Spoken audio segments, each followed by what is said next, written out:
श्रीमद् भागवत महापुराण स्कंद 8 अध्याय 7।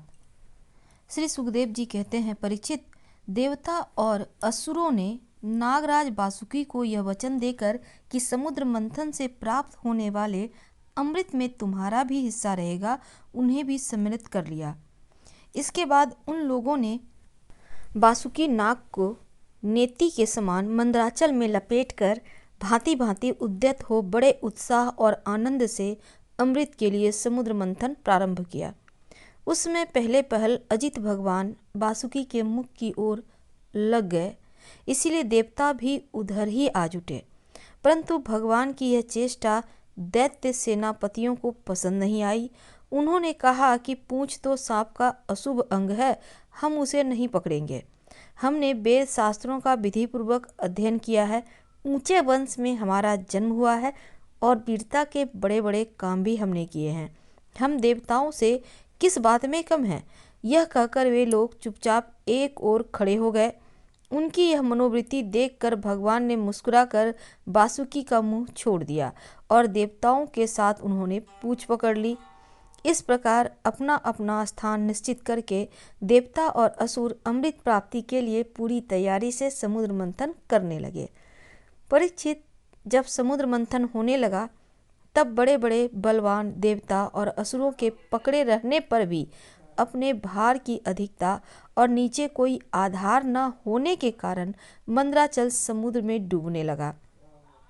इस प्रकार अत्यंत बलवान दैव के द्वारा सब किया कराया मिट्टी में मिलते देख उनका मन टूट गया और सबके मुंह पर उदासी छा गई।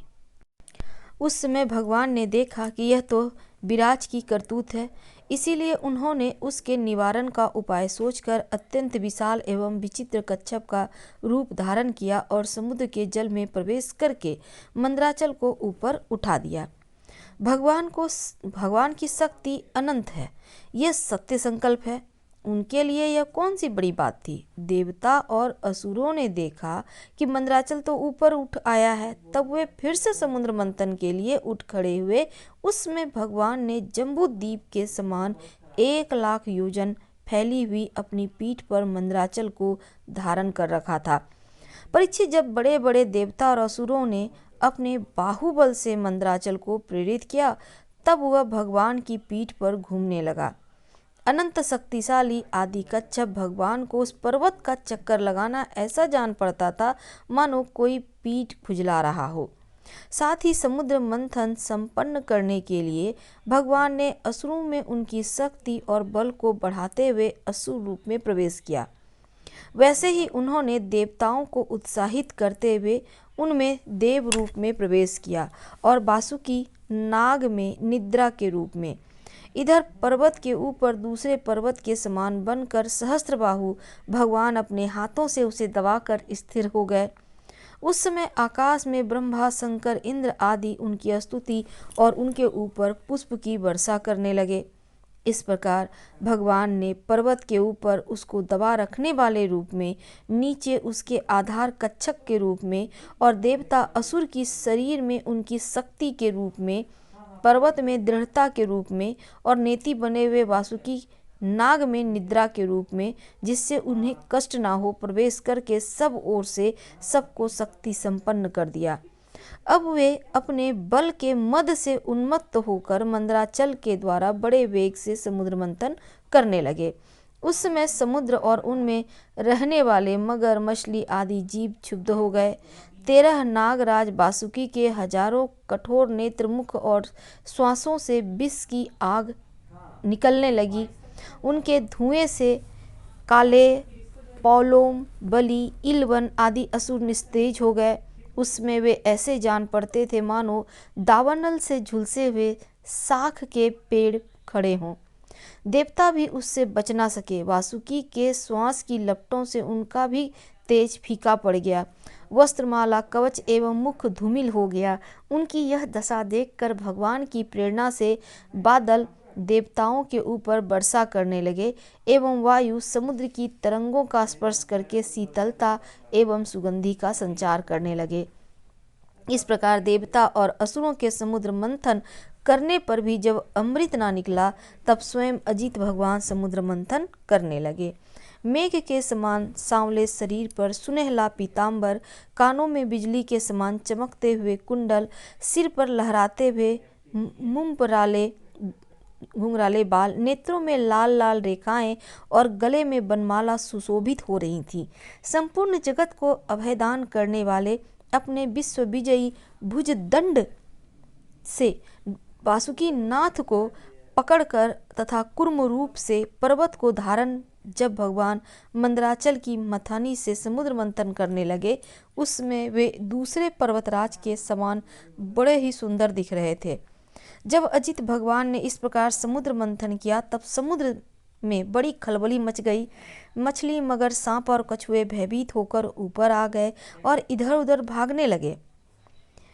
तिमिल, मिंगल आदि मत्स्य, समुद्री हाथी और ग्राह व्याकुल हो गए। उसी समय पहले पहल हलाहल नामक अत्यंत उग्र विष निकला। वह अत्यंत उग्र विष दिशा विदिशा में ऊपर नीचे सर्वत्र उड़ने और फैलने लगा। इस असह्य विष से बचने का कोई उपाय भी न था। भयभीत होकर संपूर्ण प्रजा और प्रजापति किसी के द्वारा त्राण न मिलने पर भगवान सदाशिव की शरण में गए। भगवान शंकर सती जी के साथ कैलाश पर्वत पर विराजमान थे और बड़े बड़े ऋषि मुनि उनकी सेवा कर रहे थे। वे यहाँ तीनों लोकों के अभ्युदय और मोक्ष के लिए तपस्या कर रहे थे। प्रजापतियों ने उनका दर्शन करके उनकी स्तुति करते हुए उन्हें प्रणाम किया। प्रजापतियों ने भगवान शंकर की स्तुति की। देवताओं के आराध्य देव महादेव, आप समस्त प्राणियों के आत्मा और उनके जीवन दाता हैं। हम लोग आपकी शरण में आए हुए हैं। त्रिलोकी को भस्म करने वाले इस उग्र विष से आप हमारी रक्षा कीजिए। सारे जगत को बांधने और मुक्त करने में एकमात्र आप ही समर्थ हैं। इसीलिए विवेकी पुरुष आपकी ही आराधना करते हैं, क्योंकि आप शरणागत की पीड़ा नष्ट करने वाले आप जगत गुरु हैं। प्रभु, अपनी गुणमयी शक्ति से इस जगत की सृष्टि, स्थिति और प्रलय करने के लिए आप अत्यंत एक रस होने पर भी ब्रह्मा, विष्णु, शिव आदि नाम धारण कर लेते हैं। आप स्वयं प्रकाश हैं। इसका कारण यह है कि आप परम रहस्यमय ब्रह्म तत्व हैं। जितने भी देवता, मनुष्य, पशु, पक्षी आदि सत्य अथवा असत्य चराचर प्राणी हैं, उनको जीवन दान देने वाले आप ही हैं। आपके अतिरिक्त सृष्टि भी कुछ नहीं है, क्योंकि आप आत्मा हैं। अनेक शक्तियों के द्वारा आप ही जगन रूप में प्रतीत हो रहे हैं, क्योंकि आप ईश्वर हैं, सर्वसमर्थ हैं। समस्त वेद आपसे ही प्रकट हुए हैं, इसलिए आप समस्त ज्ञानों के मूल स्रोत, स्वतः सिद्ध ज्ञान हैं। आप ही जगत के आदि कारण, महत्तम और त्रिविध अहंकार हैं, एवं आप ही प्राण, इंद्रिय, पंच महाभूत तथा शताब्दी के विषयों के भिन्न भिन्न स्वभाव और उनके मूल कारण हैं। आप स्वयं ही प्राणियों की वृद्धि और ह्रास करने वाले काल हैं, उनका कल्याण करने वाले यज्ञ हैं एवं सत्य और मधुर वाणी है। धर्म भी आपका ही स्वरूप है। आप ही अ, उ, म इन तीनों अक्षरों से युक्त प्रणव है अथवा त्रिगुणात्मक प्रकृति हैं, ऐसा वेदवादी महात्मा कहते हैं। सर्वदेव स्वरूप अग्नि आपका मुख है। तीनों लोकों के अभ्युदय करने वाले शंकर, यह पृथ्वी आपका चरण कमल है। आप अखिल देव स्वरूप हैं। यह काल आपका गति है। दिशाएं कान हैं और वरुण रस इंद्रिय हैं। आकाश नाभि है, वायु श्वास है, सूर्य नेत्र हैं, जल वीर्य है। आपका अहंकार नीचे ऊंचे सभी जीवों का आश्रय है। चंद्रमा मन है और प्रभु स्वर्ग आपका सिर है। वेद स्वरूप भगवान समुद्र आपकी कोख है। पर्वत हड्डियां हैं। सब प्रकार की औषधियां और घास आपके रोम हैं।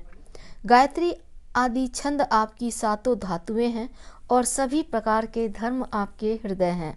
स्वामिन, सद्योजातादि 5 उपनिषद ही आपके तत्पुरुष अघोर, वामदेव, ईशान, सद्योजात नामक 5 मुख हैं।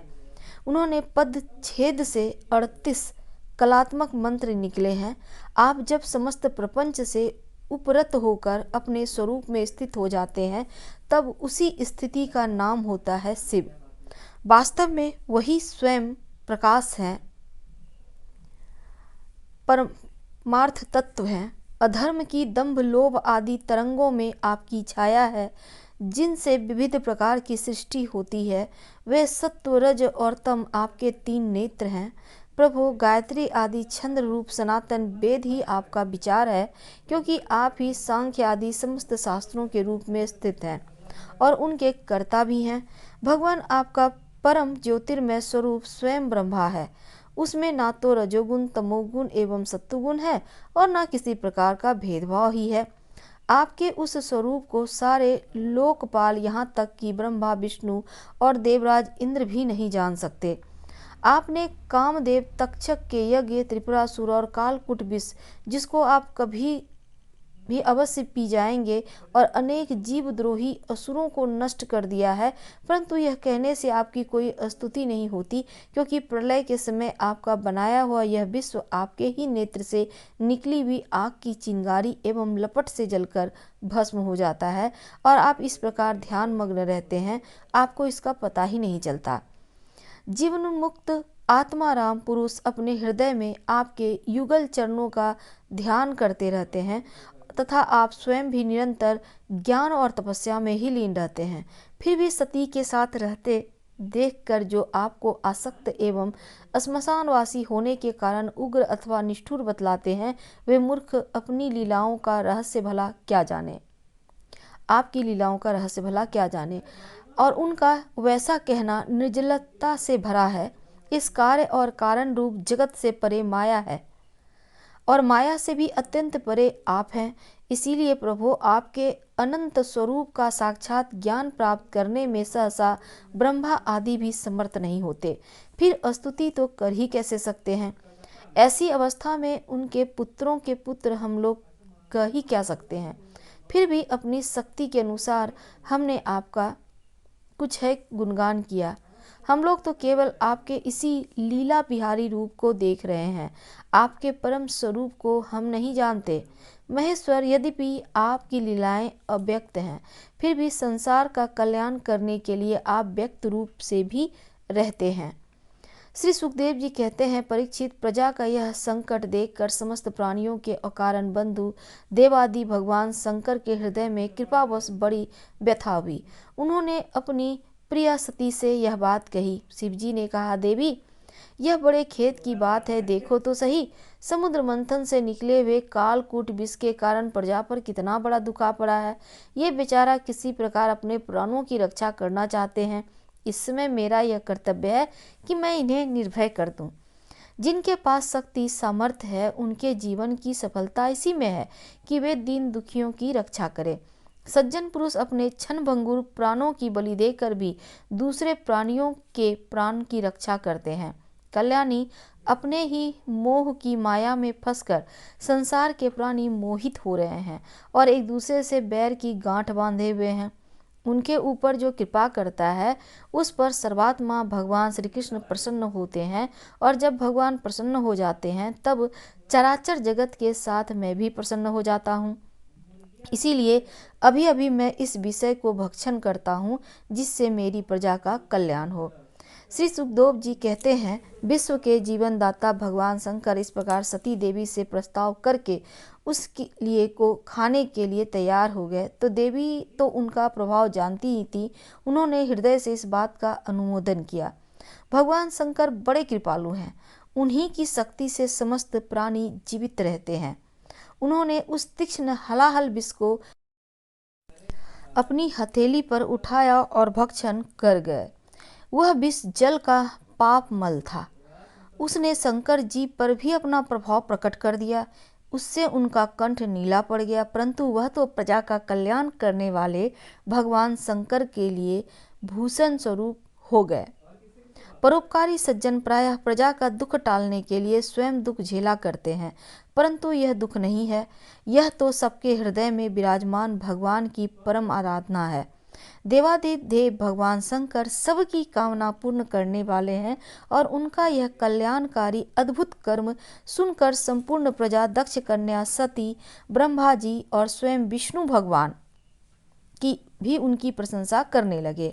जिस समय भगवान शंकर विषपान कर रहे थे उस समय उनके हाथ से थोड़ा सा विष टपक पड़ा था, जिसे बिच्छू, सांप तथा अन्य विषैले जीवों ने एवं विषैली औषधियों ने ग्रहण कर लिया।